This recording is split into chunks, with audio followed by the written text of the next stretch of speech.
নমস্কার, আপনারা শুনছেন গল্পগুচ্ছ। হাজার সাহিত্যিক গল্পের সমাহারে নিয়ে গল্পগুচ্ছ চ্যানেলটি। শুরু করছি আজকের গল্প, জীবিত মৃত। গল্পটি লেখা আমাদের সকলের প্রিয় লেখক কবিগুরু রবি ঠাকুরের। আমরা সকলেই রবি ঠাকুরকে ভীষণ ভালোবাসি। তার প্রতি শ্রদ্ধা জানিয়ে আমার আজকের গল্প শুরু করছি, জীবিত ও মৃত। রানীহাটের জমিদার সারদা শঙ্কর বাবুদের বাড়ির বিধবা বধূটির পিতৃকুলে কেহ ছিল না। সকলেই একে একে মারা গিয়াছে। পতিকুলেও ঠিক আপনার বলিতে কেহ নাই, পতিও নাই, পুত্রও নাই। একটি ভাসুর বউ, সারদা শঙ্করের ছোট ছেলেটি, সেই তাহার চক্ষের মণি। সে জন্মিবার পর তাহার মাতার বহুকাল ধরিয়া রক্তপীড়া হইয়াছিল। সেই জন্য এই বিধবা কাকী কাদম্বিনী তাহাকে মানুষ করিয়াছে। পরের ছেলে মানুষ করিলে তাহার প্রতি প্রাণের টান আরও যেন বেশি হয়, কারণ তাহার উপরে অধিকার থাকে না, তাহার উপরে কোনো সামাজিক দাবি নাই, কেবল স্নেহের দাবি। কিন্তু কেবলমাত্র স্নেহ সমাজের সমক্ষে আপনার দাবি কোনো দলিত অনুসারে সব প্রমাণ করিতে পারে না, এবং চাহেও না। কেবল অনিশ্চিত প্রাণীর ধনটিকে দ্বিগুণ ব্যাকুলতার সহিত ভালোবাসে। বিধবার সমস্ত রুদ্ধ প্রীতি এই ছেলেটির প্রতি সিঞ্চন করিয়া একদিন শ্রাবণের রাতে কাদম্বিনীর অকস্মাৎ মৃত্যু হইল। হঠাৎ কি কারণে তাহার হৃৎস্পন্দন স্তব্ধ হইয়া গেল। সময় জগতের আর সর্বত্রই চলিতে লাগিল। কেবল সেই স্নেহকাতর ক্ষুদ্র কোমল বক্ষটির ভিতর সময়ের ঘড়ির কল চিরকালের মতো বন্ধ হইয়া গেল। পাছে পুলিশের উপদ্রব ঘটে, এই জন্য অধিক আড়ম্বর না করিয়া জমিদারির 4 জন ব্রাহ্মণ কর্মচারী অনতি বিলম্বে মৃতদেহ দাহ করিতে লইয়া গেল। রানীহাটের শ্মশান লোকালয় হইতে বহু দূরে। পুষ্করিণীর ধারে একখানি কুটির এবং তাহার নিকটে একটা প্রকাণ্ড বটগাছ। বৃহৎ মাঠে আর কোথাও কিছু নাই। পূর্বে এইখান দিয়া নদী বহিত, এখন নদী একেবারেই শুকাইয়া গেছে। সেই শুষ্ক জলপথের এক অংশ খনন করিয়া শ্মশানের পুষ্করিণী নির্মিত হইয়াছে।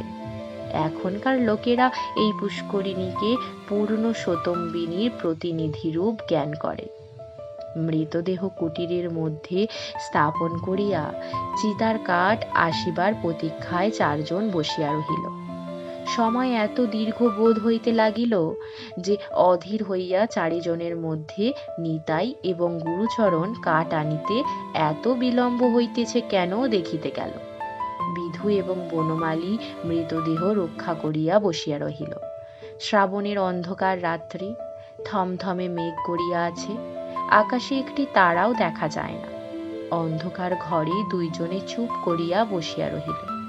একজনের চাদরে দেশলাই এবং বাতি বাঁধা ছিল। বর্ষাকালের দেশলাই বহু চেষ্টাতেও জ্বলিল না। সে লণ্ঠন সঙ্গে ছিল, তাহাও নিভিয়া গেল।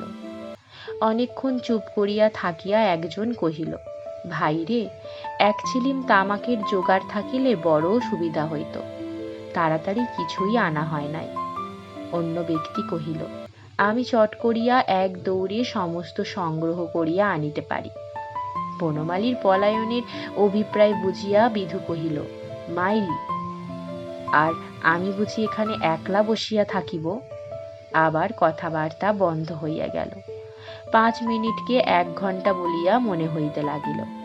যাহারা কাঠ আনিতে গিয়াছিল তাহাদিগকে মনে মনে ইহারা গালি দিতে লাগিল। তাহারা যে দিব্য আরামে কোথাও বসিয়া গল্প করিতে করিতে তামাক খাইতেছে, এই সন্দেহ ক্রমশই তাহাদের মনে ঘনীভূত হইয়া উঠিতে লাগিল। কোথাও কিচ্ছু শব্দ নাই, কেবল পুষ্করিণী তীর হইতে অবিশ্রাম ঝিল্লি এবং ভেকের ডাক শোনা যাইতেছে। এমন সময় মনে হইল যেন খাটটা ঈষৎ নড়িল, যেন মৃতদেহ পাশ ফিরিয়া শুইল। বিধু এবং বনমালী রাম নাম জপিতে জপিতে কাঁদিতে লাগিল। হঠাৎ ঘরের মধ্যে একটা দীর্ঘ নিঃশ্বাস শোনা গেল। বিধু এবং বনমালী এক মুহূর্তে ঘর হইতে লম্ফ দিয়া বাহির হইয়া গ্রামের অভিমুখে দৌড় দিল। প্রায় ক্রোশ দেড়েক পথ গিয়া দেখিল তাহাদের অবশিষ্ট দুই সঙ্গী লণ্ঠন হাতে ফিরিয়া আসিতেছে। তাহারা বাস্তবিকই তামাক খাইতে গিয়াছিল, কাঠের কোনো খবর জানে না। তথাপি সংবাদ দিল গাছ কাটিয়া কাঠ ফাড়াইতেছে, অনতি বিলম্বে রওনা হইবে। তখন বিধু এবং বনমালী কুটিরের সমস্ত ঘটনা বর্ণনা করিল। নিতাই এবং গুরুচরণ অবিশ্বাস করিয়া উড়াইয়া দিল এবং কর্তব্য ত্যাগ করিয়া আসার জন্য অপর দুইজনের প্রতি অত্যন্ত রাগ করিয়া বিস্তর ভৎসনা করিতে লাগিল। কাল বিলম্ব না করিয়া চারজনেই শ্মশানে সেই কুটিরে গিয়া উপস্থিত হইল। ঘরে ঢুকিয়া দেখিল মৃতদেহ নাই, শূন্য খাট পড়িয়া আছে। পরস্পর মুখ চাহিয়া রহিল, যদি শৃগালে লইয়া গিয়া থাকে, কিন্তু আচ্ছাদন বস্ত্রটি পর্যন্ত নাই। সন্ধান করিতে করিতে বাহিরে গিয়া দেখে কুটিরের দ্বারের কাছে খানিকটা কাদা জমিয়াছিল, তাহাতে স্ত্রীলোকের সদ্য এবং ক্ষুদ্র পদচিহ্ন। সারদা শঙ্কর সহজ লোক নয়, তাহাকে এই ভূতের গল্প বলিলে হঠাৎ সে কোনো শুভ ফল পাওয়া যাইবে এমন সম্ভাবনা নাই। তখন চারজনে বিস্তর পরামর্শ করিয়া স্থির করিল যে দাহকার্য সমাধা হইয়াছে এইরূপ খবর দেওয়াই ভালো। ভোরের দিকে যাহারা কাঠ লইয়া আসিল তাহারা সংবাদ পাইল বিলম্ব দেখিয়া পূর্বেই কার্য শেষ করা হইয়াছে। কুটিরের মধ্যে কাষ্ঠ সঞ্চিত ছিল, এ সম্বন্ধে কাহারও সহজে সন্দেহ উপস্থিত হইতে পারে না, কারণ মৃতদেহ এমন কিছু বহুমূল্য সম্পত্তি নহে যে কেহ ফাঁকি দিয়া চুরি করিয়া লইয়া যাইবে। সকলেই জানেন, জীবনের যখন কোনো লক্ষণ পাওয়া যায় না, তখনও অনেক সময় জীবন প্রচ্ছন্নভাবে থাকে এবং সময় মতো পুনর্বার মৃতবৎ দেহে তাহার কার্য আরম্ভ হয়। কাদম্বিনীও মরে নাই, হঠাৎ কি কারণে তাহার জীবনের ক্রিয়া বন্ধ হইয়া গিয়াছিল। যখন সে সচেতন হইয়া উঠিল, দেখিল চতুর্দিকে নিবিড় অন্ধকার। চিরাভাস্যের মতো যেখানে শয়ন করিয়া থাকে, মনে হইল এটা সে জায়গা নহে। একবার ডাকিল, দিদি। অন্ধকার ঘরে কেহ সাড়া দিল না। সভয়ে উঠিয়া বসিল, মনে পড়িল সেই মৃত্যু শয্যার কথা। সেই হঠাৎ বক্ষের কাছে একটি বেদনা, শ্বাসরোধের উপক্রম। তাহার বড়জা ঘরের কোণে বসিয়া একটি অগ্নিকুণ্ডের উপরে খোকার জন্য দুধ গরম করিতেছে। কাদম্বিনী আর দাঁড়াইতে না পারিয়া বিছানার উপর আছের খাইয়া পড়িল। রুদ্র কণ্ঠে কহিল, দিদি, একবার খোকাকে আনিয়া দাও, আমার প্রাণ কেমন করিতেছে। তাহার পর সমস্ত কালো হইয়া আসিল, যেন একটি লেখা খাতার উপরে দোয়াত শুদ্ধ কালি গড়াইয়া পড়িল। কাদম্বিনীর সমস্ত স্মৃতি এবং চেতনা, বৃষগ্রস্থির সমস্ত অক্ষর এক মুহূর্তে একাকার হইয়া গেল। খোকা তাহাকে একবার শেষবাড়ির মতো তাহার সেই সুমিষ্ট ভালোবাসার স্বরে কাকিমা বলিয়া ডাকিয়াছিল কিনা, তাহার অনন্ত অজ্ঞাত মরণযাত্রার পথে চিরপরিচিত পৃথিবী হইতে এই শেষ স্নেহ পাথেয়টুকু সংগ্রহ করিয়া আনিয়াছিল কিনা, বিধবার তাহাও মনে পড়ে না। প্রথমে মনে হইল জমালয় বুঝি এইরূপ চির নির্জন এবং চির অন্ধকার। সেখানে কিছুই দেখিবার নাই, শুনিবার নাই, কাজ করিবার নাই, কেবল চিরকাল এইরূপ জাগিয়া উঠিয়া বসিয়া থাকিতে হইবে। তাহার পর যখন মুক্ত দ্বার দিয়া হঠাৎ একটা ঠান্ডা বাতলার বাতাস দিল এবং বর্ষার ভেকের ডাক কানে প্রবেশ করিল, তখন এক মুহূর্তে তাহার এই স্বল্প জীবনের শৈশব সমস্ত বর্ষার স্মৃতি ঘনীভূতভাবে তাহার মনে উদয় হইল এবং পৃথিবীর নিকট সংস্পর্শ সে অনুভব করিতে পারিল। একবার বিদ্যুৎ চমকিয়া উঠিল। সম্মুখে পুষ্করিণী, বটগাছ, বৃহৎ মাঠ এবং সুদূর তরুশ্রেণী এক পলকে চোখে পড়িল। মনে পড়িল মাঝে মাঝে পুণ্যতিথি উপলক্ষে এই পুষ্করিণীতে আসিয়া স্নান করিয়াছে, এবং মনে পড়িল সেই সময়ে এই শ্মশানে মৃতদেহ দেখিয়া মৃত্যুকে কি ভয়ানক মনে হইত। প্রথমে মনে হইল বাড়ি ফিরিয়া যাইতে হইবে, কিন্তু তখনই ভাবিল আমি তো বাঁচিয়া নাই, আমাকে বাড়িতে লইবে কেন? সেখানে যে অমঙ্গল হইবে। জীবরাজ্য হইতে আমি যে নির্বাসিত হইয়া আসিয়াছি, আমি যে আমার প্রেতাত্মা। তাই যদি নাই হইবে, তবে সেই অর্ধরাত্রে শারদা শঙ্করের সুরক্ষিত অন্তঃপুর হইতে এই দুর্গম শ্মশানে আসিল কেমন করিয়া? এখনো যদি তার অন্ত্যেষ্টি ক্রিয়া শেষ না হইয়া থাকে, তবে দাহ করিবার লোকজন গেল কোথায়? শারদা শঙ্করের আলোকৃত গৃহে তাহার মৃত্যুর শেষ মুহূর্ত মনে পড়িল। তাহার পরেই এই বহু দূরবর্তী জনশূন্য অন্ধকার শ্মশানের মধ্যে আপনাকে একাকিনী দেখিয়া সে জানিল, আমি এই পৃথিবীর জনসমাজের আর কেহ নহি। আমি অতি ভীষণ অকল্যাণকারিণী, আমি আমার প্রেতাত্মা। এই কথা মনে উদয় হইবা মাত্রই তাহার মনে হইল তাহার চতুর্দিক হইতে বিশ্ব নিয়মের সমস্ত বন্ধন যেন ছিন্ন হইয়া গিয়াছে, যেন তাহার অদ্ভুত শক্তি, অসীম স্বাধীনতা, যেখানে ইচ্ছা যাইতে পারে, যাহা ইচ্ছা করিতে পারে। এই অভূতপূর্ব নতুন ভাবের আবির্ভাবে উন্মত্তের মতো হইয়া হঠাৎ একটা দমকা বাতাসের মতো ঘর হইতে বাহির হইয়া অন্ধকার শ্মশানের উপর দিয়া চলিল। মনে লজ্জা, ভয়, ভাবনার লেশ মাত্র রহিল না।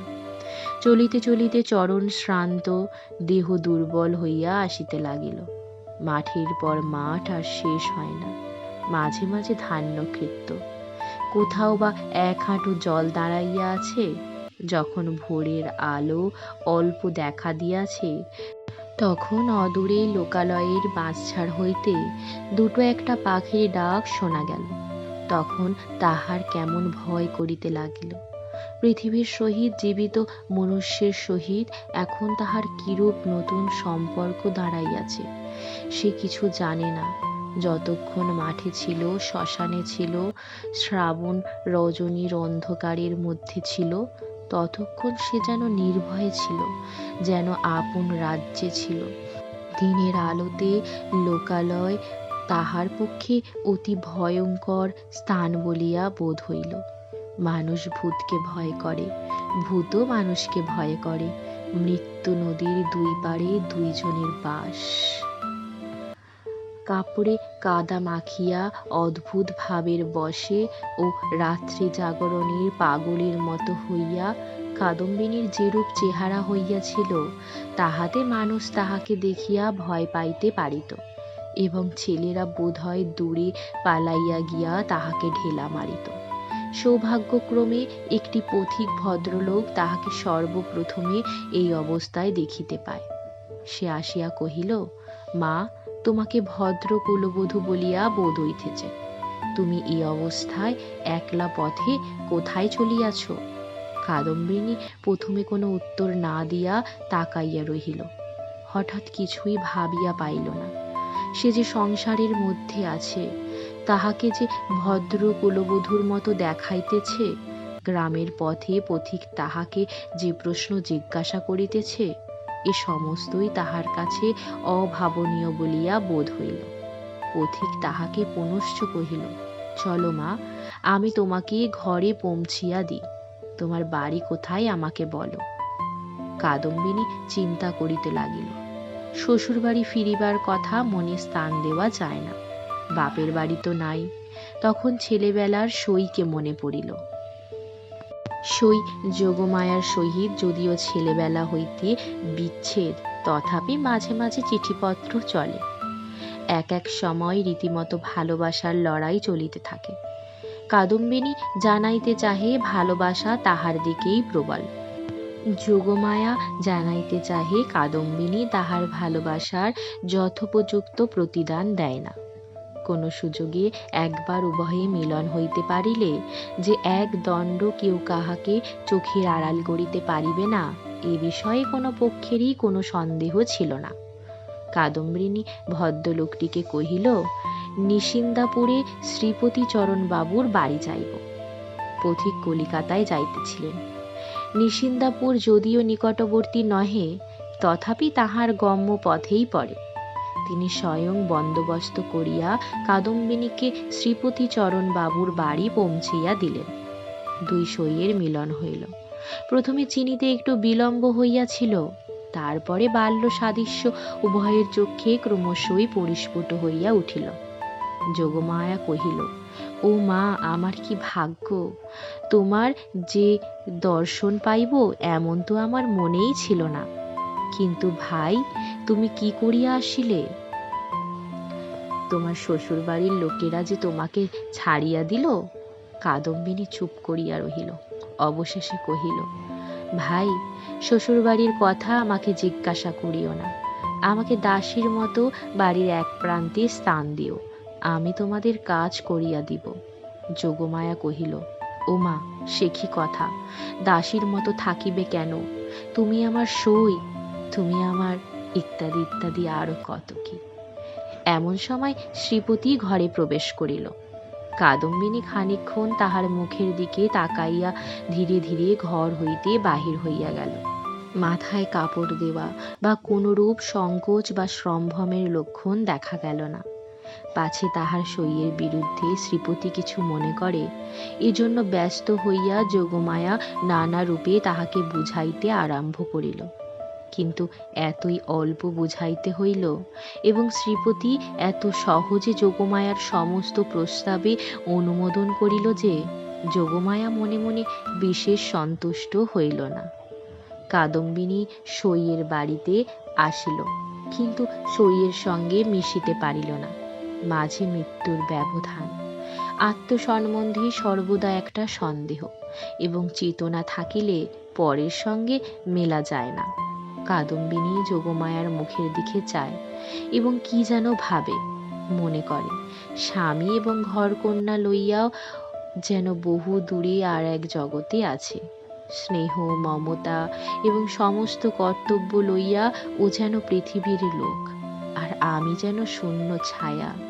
ও যেন অস্তিত্বের দেশে, আর আমি যেন অনন্তের মধ্যে। যোগমায়াও কেমন কেমন লাগিল, কিছুই বুঝিতে পারিল না। স্ত্রীলোক রহস্য সহ্য করিতে পারি না, কারণ অনিশ্চিতকে লইয়া কবিত্ব করা যায়, বীরত্ব করা যায়, পাণ্ডিত্য করা যায়, কিন্তু ঘর কন্যা করা যায় না। এই জন্য স্ত্রীলোক যেটা বুঝিতে পারে না, হয় সেটার অস্তিত্ব বিলোপ করিয়া তাহার সহিত কোনো সম্পর্ক রাখে না, নয় তাহাকে স্বহস্তে নতুন মূর্তি দিয়া নিজের ব্যবহারযোগ্য একটি সামগ্রী গড়িয়া তোলে। যদি দুইয়ের কোনোটাই না পারে, তবে তাহার উপর ভারী রাগ করিতে থাকে। কাদম্বিনী যতই দুর্বোধ হইয়া উঠিল, যোগমায়া তাহার উপর ততই রাগ করিতে লাগিল। ভাবিল, এ কি উপদ্রব স্কন্ধের উপর চাপিল, আবার আর এক বিপদ। কাদম্বিনী আপনাকে আপনি ভয় করে। সে নিজের কাছ হইতে নিজে কিছুতেই পলাইতে পারে না। যাহাদের ভূতের ভয় আছে, তাহারা আপনার পশ্চাদিগকে ভয় করে। যেখানে দৃষ্টি রাখিতে পারে না, সেখানেই ভয়। কিন্তু কাদম্বিনীর আপনার মধ্যেই সর্বাপেক্ষা বেশি ভয়, বাহিরে তার ভয় নাই। এই জন্য বিজন দ্বীপ্রহরে সে একা ঘরে একদিন চিৎকার করিয়া উঠিত, এবং সন্ধ্যাবেলায় দীপালোকে আপনার ছায়া দেখিলে তাহার পা ছমছম করিতে থাকিত। তাহার এই ভয় দেখিয়া বাড়িশুদ্ধ লোকের মনে কেমন একটা ভয় জন্মিয়া গেল। চাকর দাসীরা এবং যোগমায়াও যখন তখন যেখানে সেখানে ভূত দেখিতে আরম্ভ করিল। একদিন এমন হইল, কাদম্বিনী অর্ধরাত্রে আপন শয়ন গৃহ হইতে কাঁদিয়া বাহির হইয়া একেবারে যোগমায়ার গৃহদ্বারে আসিয়া কহিল, দিদি, দিদি, তোমার দুটি পায়ে পড়ি গো, আমায় একলা ফেলিয়া রাখিও না।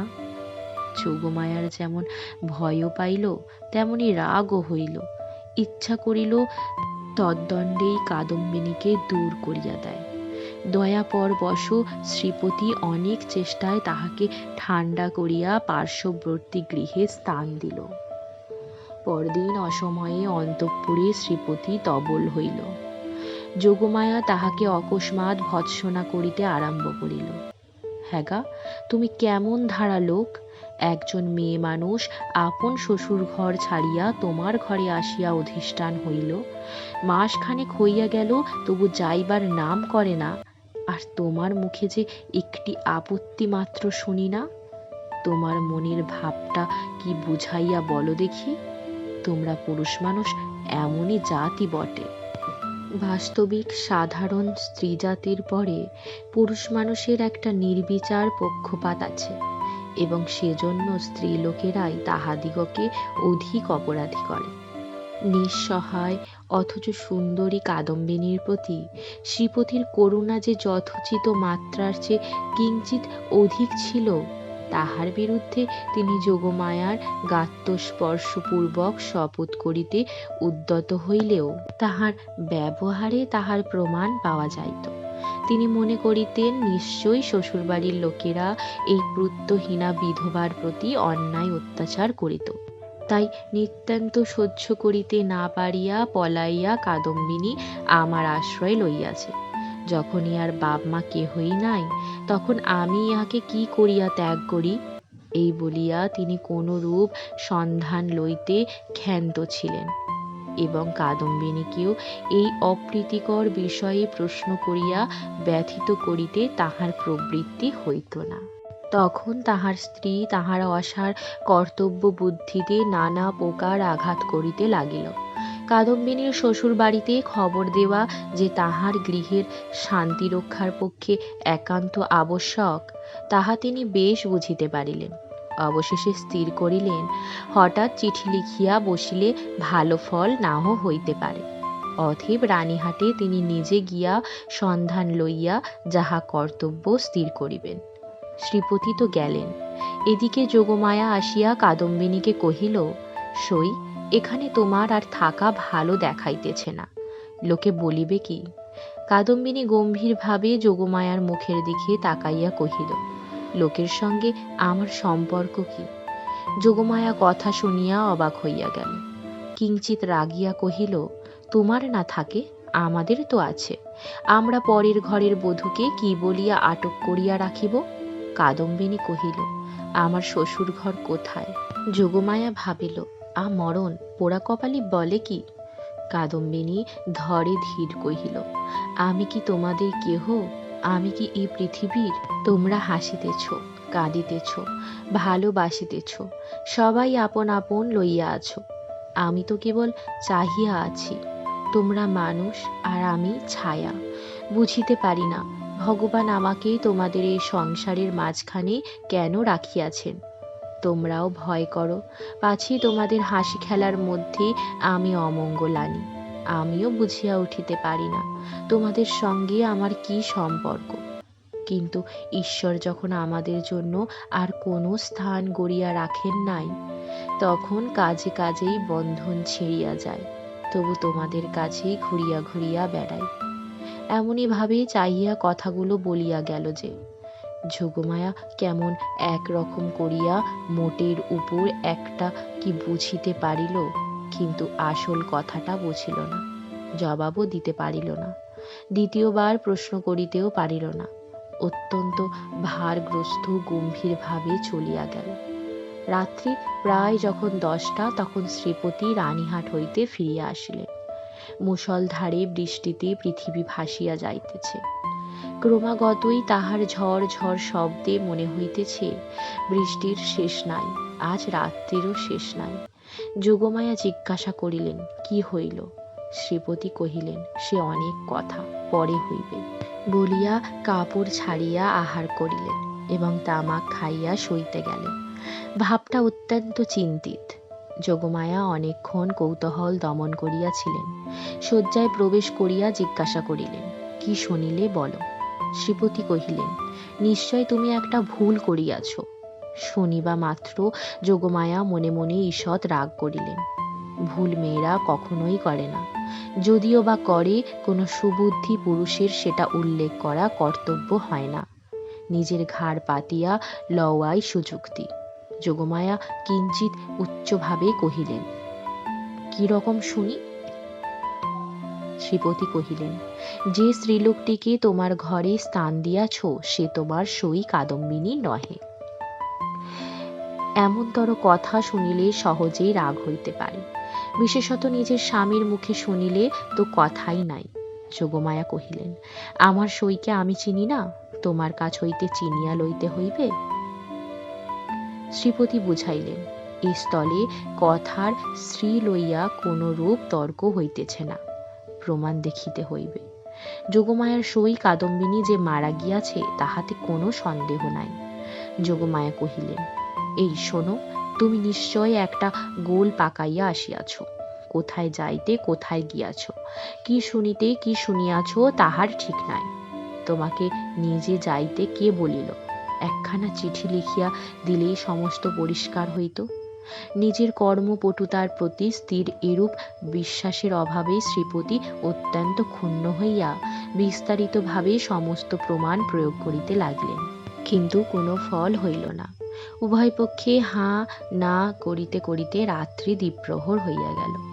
যদিও কাদম্বিনীকে এই দণ্ডেই গৃহ হইতে বহিষ্কৃত করিয়া দেওয়া সম্বন্ধে স্বামী স্ত্রী কাহারও মতভেদ ছিল না, কারণ শ্রীপতির বিশ্বাস তাহার অতিথি ছদ্ম পরিচয়ে তাহার স্ত্রীকে এতদিন প্রতারণা করিয়াছে, এবং যোগমায়ার বিশ্বাস সে কুলোত্যাগিনী। তথাপি উপস্থিত তর্কটা সম্বন্ধে উভয়েই কেহই হার মানিতে চাহেন না। উভয়ের কণ্ঠস্বর ক্রমেই উচ্চ হইয়া উঠিতে লাগিল। ভুলিয়া গেলেন পাশের ঘরেই কাদম্বিনী শুইয়া আছে। একজন বলেন, ভালো বিপদেই পড়া গেল, আমি নিজের কানে শুনিয়া আসিলাম।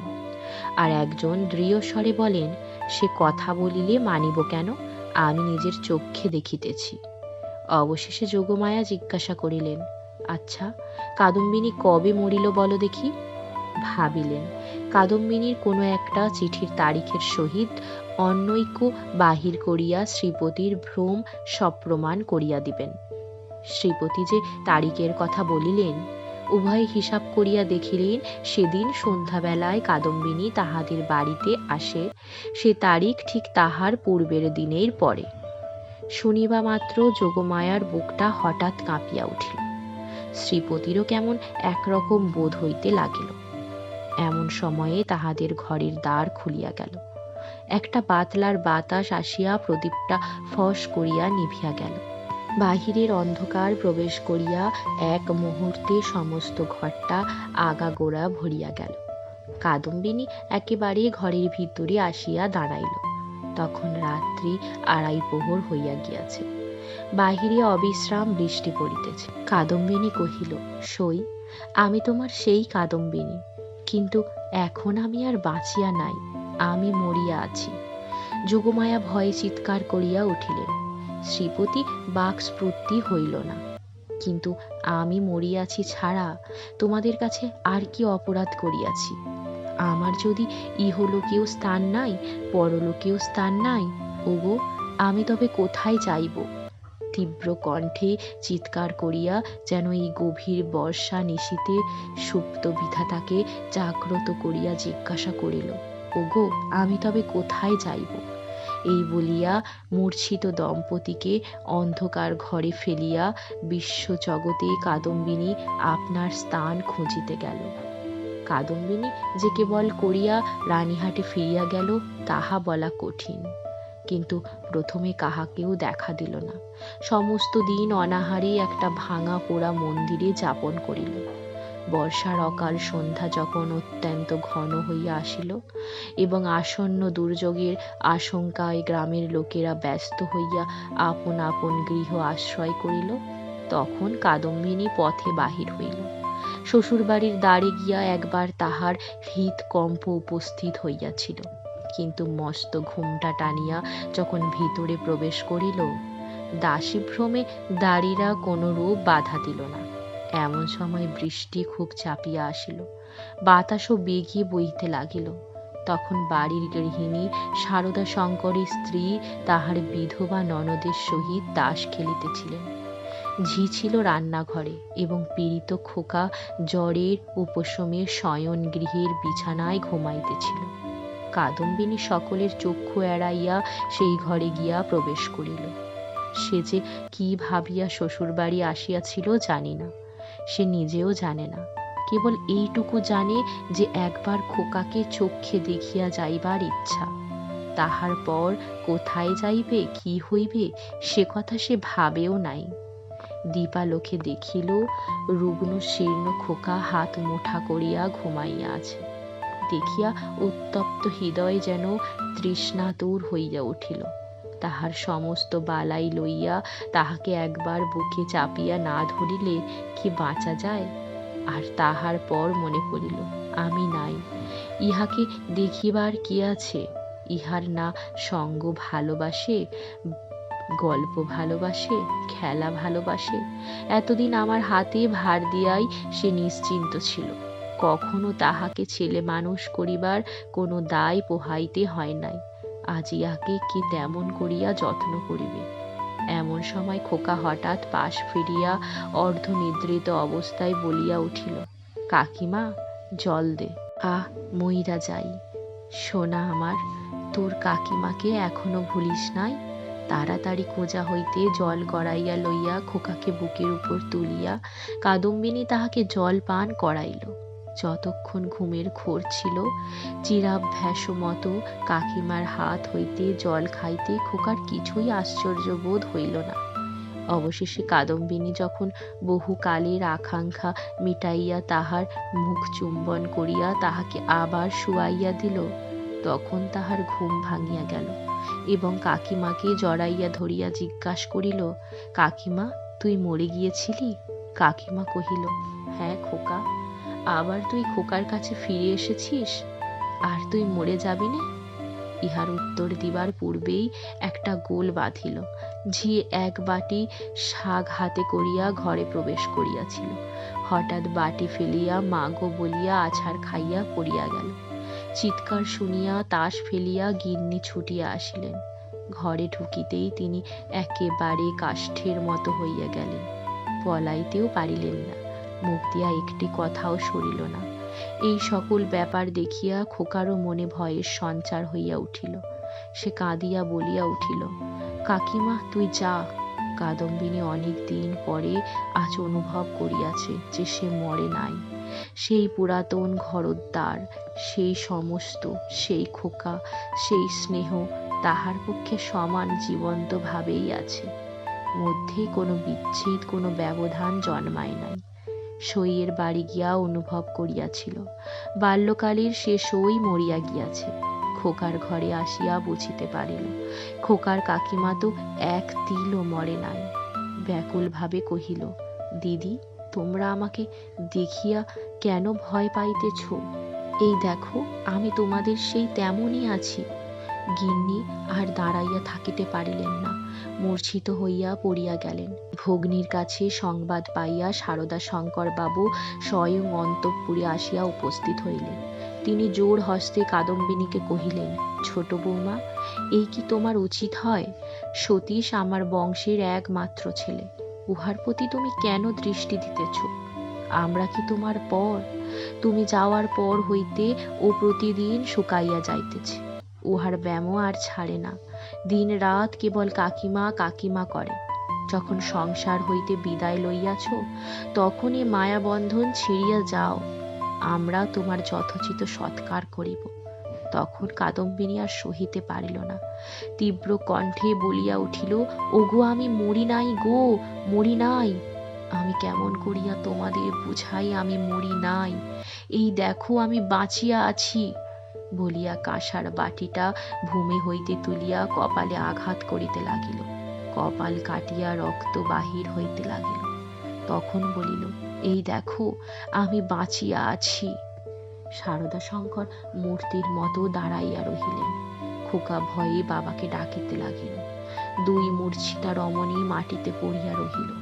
তখনও কাদম্বিনী ওগো আমি মরি নাই গো, মরি নাই গো, মরি নাই বলিয়া চিৎকার করিয়া ঘর হইতে বাহির হইয়া সিঁড়ি বাহিয়া নামিয়া অতঃপুরের পুষ্করিণীর জলের মধ্যে গিয়া পড়িল।